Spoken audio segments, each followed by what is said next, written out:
Congratulations, Sir Banat Bay!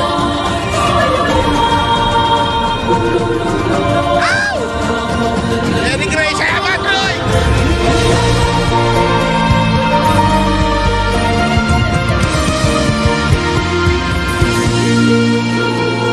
Ay, palakpakan!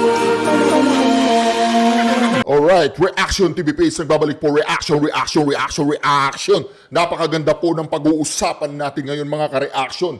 Heto po si Sir Banat Bay, nakamit na po niya yung 1 million subscribers. Congratulations Sir Banat, sana all ang aking minimiting 1 million subscriber bago po mag-May 9 para makuha ko po yung gold play button. Dahil nakuha ko na yung silver play button, ipasusulat ko ang pangalan ng ating Pangulong Duterte doon sa gold play button at pupunta ako ng Davao. Alright? Oh, so congratulations Sir Banat, sana all.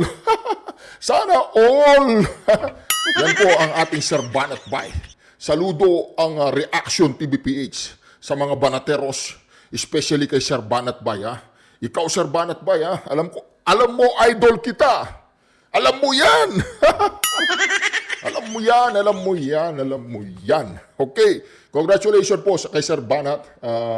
Tuloy lang ang pagbanat. Okay, ako naman tuloy lang ang pag-react dito. Alright, ito po, pag-usapan po natin si Mayor Magalong. Naku po mga reaction ha, napakalupit po. Alright, ang pag-usapan po natin ngayon mga ka-reaction, si Mayor Magalong, pakinggan po natin ha. Marami pong nagulantang, lalong-lalo na po si Tambaluslos. Talagang nagulat po sa mga 7-7 po ni Mayor Magalong. Hindi pa po ako nakakapag-react dito. Mag-react po tayo sabay-sabay kay Mayor Magalong. Ito po, pakinggan po natin. Paglaban. Mahirap lang talaga. Kasi nakafocus lahat sa akin. Attention, gagawa sila ng mga intriga, gagawa lahat sila ng mga kasinungalingan. Sisiraan talaga nila ako. Pero, kailangan ba natin manahimik? Tatahimik ba tayo? Hindi tatahimik. Ito ang binigyang diin ni Baguio City Mayor Benjamin Magalong matapos na maging kontrobersyal ang kanyang pagsisiwalat sa katiwalian sa proyekto ng gobyerno. Ayon sa alkalde, hindi siya pwedeng magpatalo sa takot dahil malaking responsibilidad ang nakaatang sa kanya bilang isang opisyal ng lungsod. Yan ang sinumpaan natin eh. Willing to die for this country. Narinig ko po yung willing to die for this country. Alam niyo po, naantig po ang puso ko dun. Nung narinig ko pong sinabi po ni Mayor Magalong na I'm willing to die for this country. Hindi po niya sinabing I'm willing to die for the people in Baguio, di ba? Sabi niya, for this country. So ibig sabihin po, alam po ni Mayor Magalong ang kanyang binabangga. Alam po niya ang kanyang sinasagupa mga kareaksyon. Alam po niya kung gaano kalaki ang kanyang ginagawang pagsagupa ng pagsiwalat niya dito sa 777. 7 million, 21 million po mga kareaksyon. Yan po ang sinasagupa po ni Mayor Magalong. Pero mga kareaksyon, ano po ang ibig sabihin nito? Ang ibig sabihin po nito, nakikita ko po dito mga kareaksyon ha. Ang nakikita ko po dito, si Mayor Magalong, hindi na rin siya nakatiis katulad po ng mga ibang mga generals, ibang mga colonels, ibang mga sundalo na nagsalita kontra po dito sa lantaran at hayagang korupsyon na nangyayari po ngayon sa administrasyong Marcos Jr. Kaya dito mga ka-reaction, alam po ninyo, sa nakikita po ng mga sundalo ngayon na may pusong magsalita, yung mga nandyan sa serbisyo, yung hindi pa retirado. Alam ng buong Pilipinas na marami kayo. Marami kayong mga sundalo ngayon na junior officer or senior officers na gustong ilabas ang inyong saloobin. Ngunit kayo ay nagdadalawang isip kasi naiisip ninyo yung pamilya kung kayo ay magigibaka ng hayagan sa gobyernong ito, ay baka naiintindihan namin kayo. Pero itong mga retiradong mga sundalong ito ay hindi nyo na pwedeng hawakan, hindi nyo pwedeng mapigilan. Dahil nga nakikita po natin mga ka-reaction ha, ito pong si Mayor Magalong talagang hindi po niya siguro matatawag nating hindi niya matiis o maatim na makita at personal niyang nakita na mismong itong mga mayor na ito, pag kailangan nila ng tulong galing sa mga matataas na opisyal, sa mga national position, ay parang nanlilimos po sila mga ka-reaction. Lalong-lalo na kung wala kang koneksyon dyan sa pinakamataas sa Kongreso na walang iba kundi si Tambaluslos.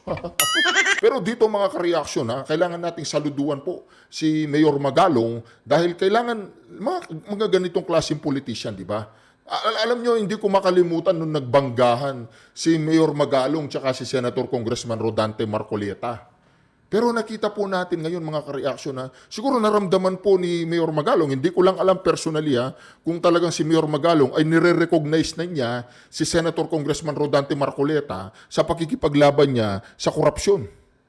Hindi ko po alam kung meron na silang mutual understanding ngayon. Pero kung ako kay Mayor Magalong at kay Senator Congressman Rodante Marcoleta na pareho ko namang susuportahan at sinusuportahan ng dalawang magigiting na mga politician na ito, mga ka-reaction, dapat mag-ano na sila, mag-alliance na sila, magtayo na sila at magkaisa na si Mayor Magalong at si Senator Congressman Rodante Marcoleta. Yan po ang panawagan ng Reaction TVPH sa Mayor Magalong. Kung mapapanood mo ito, Mayor Magalong, siguro pwede mong i-considera na maki-alyansa ka kay Senator Congressman Rodante Marcoleta. Nakita nyo naman po, Mayor Magalong, ang kanyang disgusto pagdating dito sa korupsyon ng ating bayan.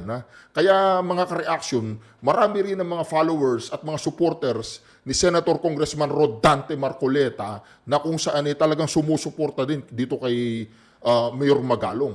Tuloy po natin, tuloy natin. Willing to die din naman ako para lang ipaglaban yung tama. Yun. Lalo-lalo na yung pag-promote ng good governance. At lalo-lalo na itong pakikipaglaban Yun.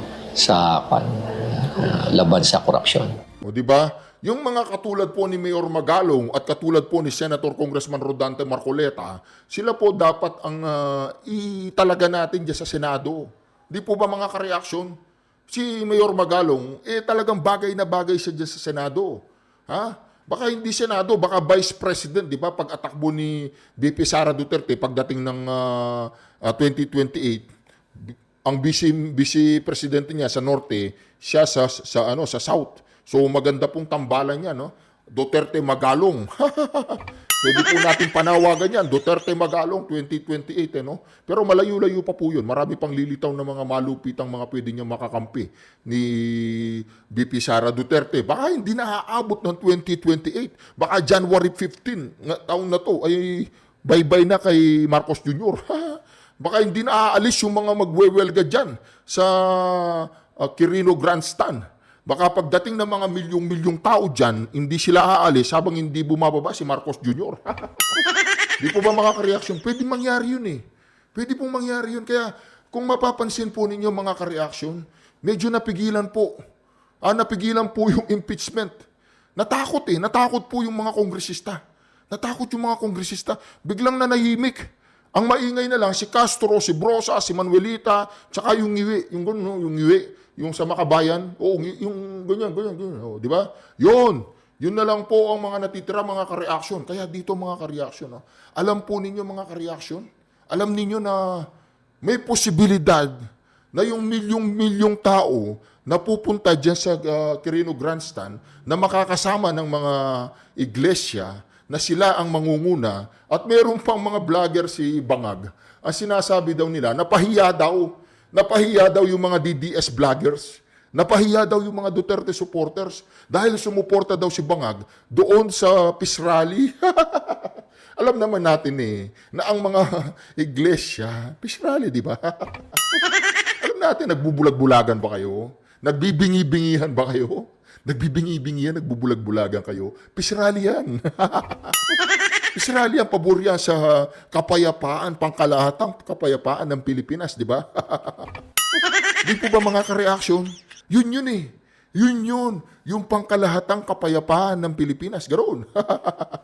Mga ka-reaction, ang rally po sa 13, sa Lunes, yan po ang rally na against sila sa impeachment ni VP Sara Duterte. Peace rally nga naman no? Ito naman mga vloggers ni Bangag. Itong mga vloggers ni Tambaluslos, suportado ni Marcos Jr. yung peace rally dyan. Talaga ba? talaga lang. Suportado niya yung peace rally dyan, ha? Subukan natin kung makakapunta siya dyan sa peace rally, si Marcos Jr. Kung suportado niya ang peace rally, ha? Pag nagpunta siya dyan sa peace rally, yun, magandang senaryo yun. Pag nandun si Marcos Jr. sa peace rally, ay, napakagandang senaryo po nun. Di ba? Nagbubulag-bulagan pa sila. Pinapaniwala nila ang kanilang mga sarili na itong ginagawa ng iglesia ay merely a peace rally. Nagpapasalamat po tayo sa mga iglesia. Kaming mga Duterte vloggers, kaming mga tunay na sumusuporta sa VP Sara Duterte, kaming mga Duterte vloggers ay nagpapasalamat po ng buong puso dyan sa ginawa ninyong pag-i-initiate ng rally para sa kapayapaan. Dahil alam po ng iglesia, ang impeachment ni Sara Duterte, yan ay ang udyat ng kaguluhan ng Pilipinas. Alam niyo yun? Alam niyo? Hindi niyo alam? Hindi niyo alam yun? Alam ng iglesia yan. Once na na-impeach si Sara Duterte o sinubukang i-impeach at na-impeach si Sara Duterte, let's get ready to rumble, sabi nga ni Bato de la Rosa. Di po ba mga kareaksyon? Kaya dito makikita po natin maraming sabi-sabi dyan. Napahiya yung mga DDS vloggers. Napahiya yung mga Duterte supporters. Mantakin mo yung peace rally suportado ni Bangag. Oy, huwag kayong magbulag-bulagan. Huwag kayong magmahang-mahangan. Ang peace rally na yan ay hindi pagsang-ayon sa impeachment ni Sara Duterte. Yun ang sinabi ni Marcos Jr. Yung sinabi ni Marcos Jr. na against siya sa impeachment ni Sara Duterte ay hindi naman yun ang kahulugan. Ang kahulugan nun ay impeach si Sara. Kasi iba yung sinasabi ni Bangag, iba yung ginagawa sa Kongreso. Anong klaseng presidente ka kung wala kang impluwensya dyan sa Kongreso? Aminin na natin sa hindi. Lahat ng mga naging presidente, halos kontrolado nila yung Kongreso at Senado. Tapos sasabihin ninyo, suportado ni Marcos Jr. yung peace rally, wala lang silang magawa. Kasi itong mga iglesia ay organisado yan. Separation from church and state. So ang ginawa ng iglesia, sumang-ayon kuno dun sa sinabi ni Bangag na inuuto tayo na hindi siya sang-ayon sa impeachment, pero yung kumpas dyan sa Kongreso ay salungat sa sinabi niya. So yung ginagawa ng Kongreso, palagay ko talagang totoo na yun ang talagang nais ni Palaka at ni Bangag. Kaya dito mga ka-reaction, mantakin ninyo mga ka-reaction, maraming pupunta dyan ay pro-Duterte. Yung mga makakaliwang groups na pinamumunuan ni Teddy Casino, magwewelga din sila. Pero hindi sila pwede sumama dyan, dudurugin sila dyan. Hindi naman dudurugin sasaktan, dudurugin sila sa sigaw. Di po ba mga ka-reaction? Kaya nakikita po natin dito mga ka-reaction na itong wave, itong alon ng pagbabago at alon papunta kay Sara Duterte ng sambayan ng Pilipino ay hindi na po mapipigilan. Tuloy-tuloy na po ang pag-angat, ang momentum ni Sara Duterte papuntang Malacanang. Wala na, hindi na nila kayang pigilan yan. Kasi ang boses ng taong bayan, sawa na sila. Pagod na sila sa pagnanakaw, sa korupsyon, sa pagluloko sa mga taong bayan. Kaya mga ka-reaction, mantakin ninyo. Dito po mga ka-reaction, makikita natin dito si Mayor Magalong, wala na, silence is no longer an option. Sabi niya, ang pananahimik ay hindi na kailangan, wala na sa table, wala na sa mesa. No more. It's not an option. Wala na. Hindi na pwede yung pananahimik, hindi na kasama sa equation. Kaya dito mga ka-reaction, ha, kayo. Lahat ng aking mga ka-reaction dyan. Kayong lahat mga ka-reaction. Huwag tayong titigil. Huwag tayong susuko. Ha? Nasa atin na ang bola. Nasa atin na ang momentum. Kaya kailangan sa Lunes, magkita-kita tayo doon sa grandstand. Ha? Dapat sisigaw tayo doon. Duterte! Duterte! O yun, pag sumigaw ng Duterte, anong pispis rally dyan? Pispis rally? Ang sisigaw nila dyan ganito, Duterte! Duterte! O, pag nandyan si Bangag, ano magagawa niya? O, pustahan tayo, maraming sisigaw ng Duterte dyan. Duterte! Peace rally? Hindi peace rally. Kapayapaan. Yan ay rally para suportahan na huwag ma-impeach si Sara Duterte. Oh. Di ba? Malinaw yun, mga ka-reaksyon. O ito, tuloy natin yan. Dagdag pa ni Magalong simula nang inilabas niya ang kanyang saloobin hinggil sa korupsyon sa gobyerno, marami na rin ang tumatawag at nagdetect sa kanya na sumusuporta sa kanyang good governance crusade. Marami pa tayo nalalaman. Kaya sila nagpapadala kasi talagang feeling nila hopeless na rin eh. Wala silang mapagkatiwalaan Tama. na makikipaglaban dito. Eh pinapadala nila sa akin. Pasyon nila. Sabi ko, bakit hindi kayo pwede magsalita? Sabi nila, baka mawalan kami ng tubig sa gripo eh. Kung kami nagsalita, kaya Mayor Benji, ikaw na lang muna. Ikinatuwa naman ng alkalde ang sinasabi ni Senator Sherwin Gatchalian na hindi na dapat kasama ang mga politiko sa pamamigay ng ayuda. Tama. Subalit ayon sa alkalde, may bago ngayon na estilo ang ilang korap na kongresista o government officials. Alam mo ba, meron na namang bagong sistema sila. Pag pupunta ka doon sa opisina nila, sasabihin nila, ay naku, wala na ho rito yung kan. Hindi na ho kami nagbibigay dito. Pero yung pera ni Congressman, nandun na ho sa DSWD. Kaya bibigyan na lang namin ho kayo ng note at para pumunta na ho kayo doon sa DSWD. Nandun naman yung pera ni Congressman. Parang ganun pa rin. Papalabasin pa rin nila na utang na loob pa rin. Samantala, sinagot ni Mayor Benjamin Magalong ang pahayag ni Congressman Salceda hinggil sa 777 scheme. Alam mo, magaling si Congressman Salceda. Napakatalino niyan. Kumbaga, in terms of situational awareness, mataas ang situational awareness niya. Kaya, alam niya. Alam po ninyo yung sinabi niya napakatalino ni Salceda. Ibig sabihin napakatuso ni Salceda. Yung situational awareness daw ni Salceda ay talagang malupit. Ibig sabihin, para siyang ulupong. Di po ba mga kareaksyon? Ganun yun. Ganun ang ibig sabihin po ni Magalong. Oo, akala ni Salceda, pinupuri siya ni Magalong. Hindi, tuso. Tuso ang ibig sabihin ni Magalong. Oy, Salceda, makinig ka ha. Ang ibig sabihin ni Magalong para sa akin, ang pagkakaintindi ko, isa kang tuso. Malupit yun eh. Situational awareness yun di ba? Kasi sundalo to eh. Yung situational awareness ni Salceda na hindi siya madudulas. Oy, alam mo ba yung 777? Ay, hindi ko alam yung 777. Putang. Muntik na ako madulas doon. Buti na lang, magaling ako sa situational awareness. Di po ba mga ka-reaction? Ganun ang ibig sabihin po ni Mayor Magalong. Si Salceda po ay isang malupitang okage ng mga tuso. Ganun yun. Oo. Malupit si Salceda. Nung panahon ng Pangulong Duterte, kay Pangulong Duterte siya. Duterte. Ngayon hindi. Nakakitang balusos yung kaban. Tambaba. Los. Naku po mga ka-reaksyon. Si Mayor Magalong wala na pong makakapigil dyan. Wala na. Sino man, wala nang makakapigil ha. Idol ko na yan.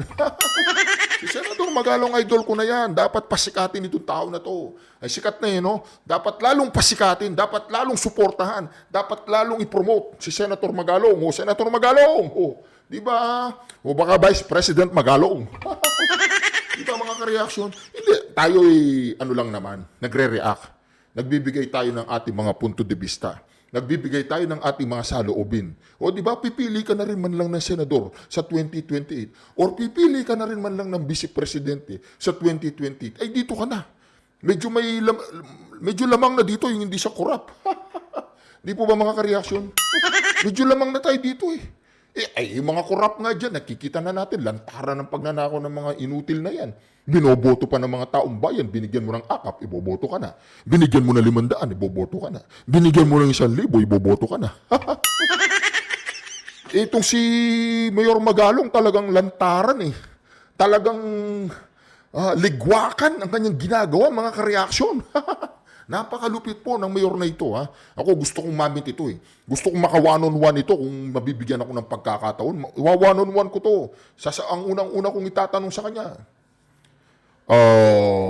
Mayor Magalong, kilala po ba ninyo ako?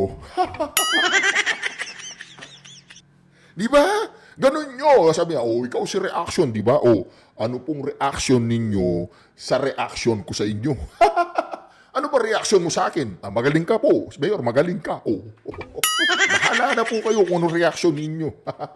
Jollibee, pwede na sa akin yun. Joke lang po yun, joke lang. Alright. Ito po, patuloy. Talbos ng kamuti lang. Masaya na ako. Mayor, Jollibee, medyo magastos yan. Di ba? Ito na. Kaya lang, syempre, ayaw lang, siguro intindi na lang natin bakit ayaw niya aminin. Grace Doctolero, UNTV Ano po News sabi and niya kay, Rescue. ano sabi niya kay Salceda? Ito Salceda, makinig ka. Makinig ka, Salceda. Baga, in terms of situational awareness, mataas ang situational awareness niya. Kaya, alam niya. Ito. Samantala, sinagot ni Mayor Benjamin Magalong ang pahayag ni Congressman Salceda hinggil sa 777 scheme. Alam mo, magaling si Congressman Salceda. Napakatalino niyan. Kumbaga, in terms of situational awareness, mataas ang situational awareness niya. Kaya, alam niya. Kaya lang, syempre, ayaw lang, siguro intindi na lang natin bakit ayaw niya aminin. Sabi niya, intindihan na lang natin si Salceda bakit ayaw niyang aminin. Alam nga naman na aminin niya yan ni Mayor Magalong naman. Siyempre, hindi niya aaminin. Alam nga naman sasabihin niya, totoo po yun yung 777. Kasi nabigyan ako 7 million sa AKAP, 7 million sa AIC, 7 million sa tupad. Ganon yun.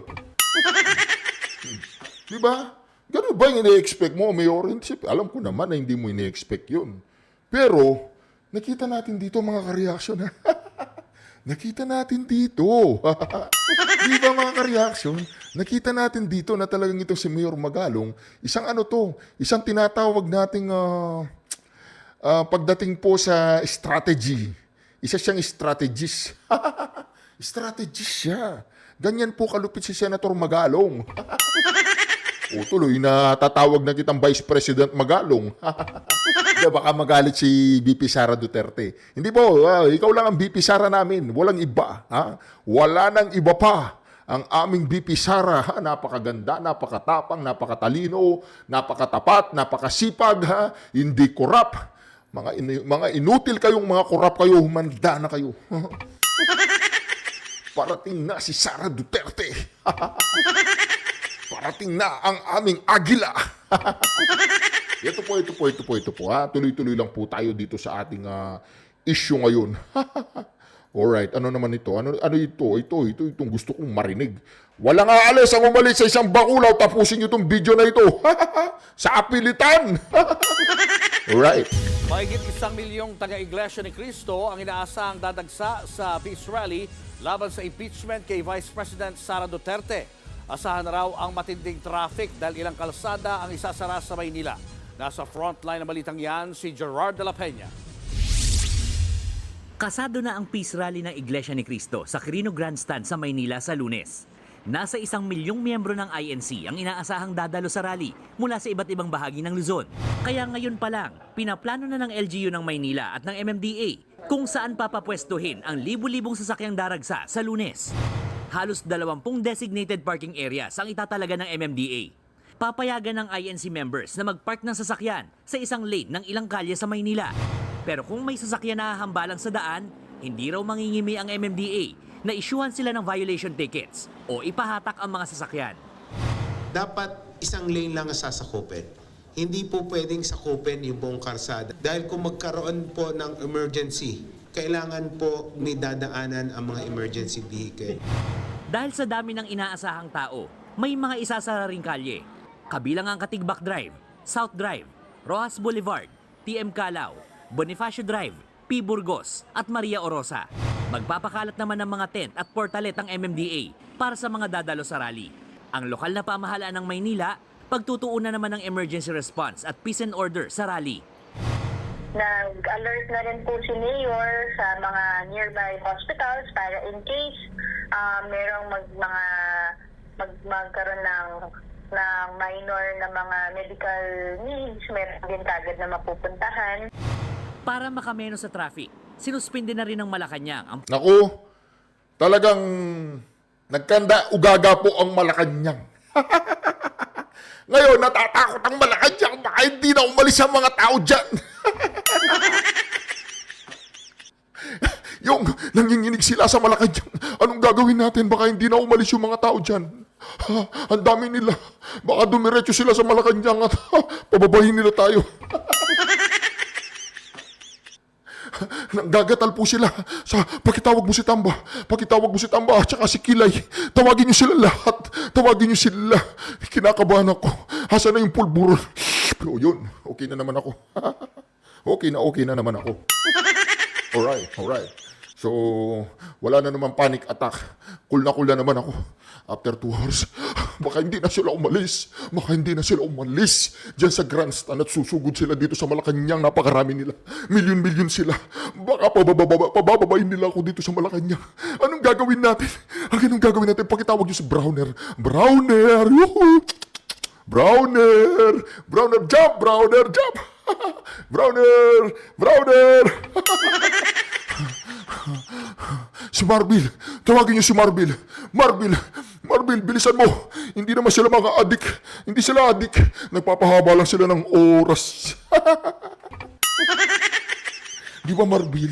Hindi sila mga adik. O, exempted mo na yung mga PNP tsaka mga AFP. Exempted sila sa drug test, ha? Exempted sila. Tsaka yung lahat ng mga tao sa Malacanang, exempted din. Magsimula sa presidente hanggang doon sa chief of staff. Lahat, exempted tayo dito. Pati mga kongresista, senador, exempted lahat yan. Alright? Okay na naman tayo. Okay na naman ang tama. Oh, sige. Hindi ako natatakot.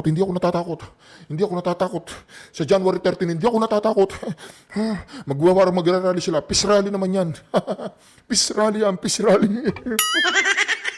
Okay, ganyan po. Ganyan po ang nangyayari ngayon doon sa Malacanang. Takot na po sila ngayon. Kaya nga hindi natuloy yung impeachment eh. Hindi natuloy yung impeachment.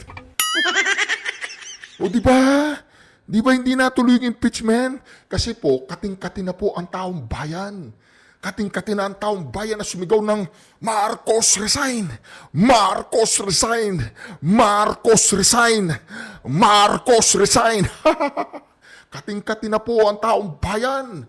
Kailangan nang bumaba si Marcos dyan sa Malacanang. Di ba? Bumaba, siyempre. Pagpapasyal siya sa labas, kailangan bababa siya sa Malacanang, di ba? O wala nga naman lagi siya nasa taas ng Malacanang, di ba? Hindi pwede yun. Kailangan bumaba siya dyan paminsan-minsan. Pero ang problema natin, mga kareaksyon, hindi pala. Ang problema nila, mga kareaksyon, na ang mga tao dyan sa grandstand, pag nagtipon-tipon yan at sinumpong yan at ang trip nila ay hindi na umalis dyan sa grandstand habang hindi bumababa si Marcos Jr., yun ang problema ng Malacanang ngayon. Ay, na-excite na ako sa Lunes. Tingnan natin kung anong mangyayari.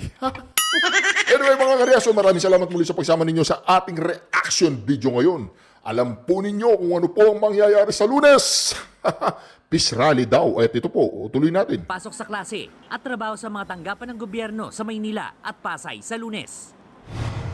Sa Cebu City naman, wala pang anunsyo kung Naku! isususpinde ang pasok o kung may isasarang kalye. Pero ayon sa organizer ng peace rally doon, tinatayang aabot sa 300,000 ang Yun. sasama sa rally nila. Tiniyak naman ng Philippine National Police na hindi maaapektuhan ng peace rally ang mga nakaschedule na programa ng sinulog.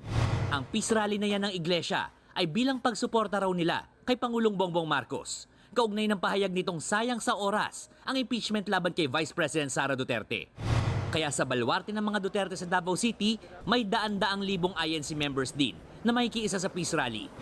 Nakatakdang isara bukas hanggang sa Lunes ang ilang kalsada sa Davao City para magbigay daan sa idaraos na programa. Peace rally! Nagbabalita mula sa Peace Frontline, rally. Gerald de la Peña, News 5. Yan. Kung ako kay Bangag, hindi na sana siya nagsabi, hindi na siya nagsalita na hindi siya pabor sa impeachment ni VP Sara Duterte. Dapat hindi na siya nagganon. Oh, dapat hindi na siya nagsalita, tuloy ginamit sa kanya yon. Ginamit ang kanya salita. Ayan tuloy, nagpipisrali ang iglesia. Ayan tuloy, nag-agitate ka. Ayan tuloy, nagpapanik attack kayo dyan sa Malacanang. Anyway mga kareaksyon, Sir Banat, congratulations muli sa pagkakuha mo ng 1 million subscribers. Sana all, sana all, sana all. Alright? God bless you all. Shukran. Duterte. Duterte. Duterte. Alright, alright, alright, alright.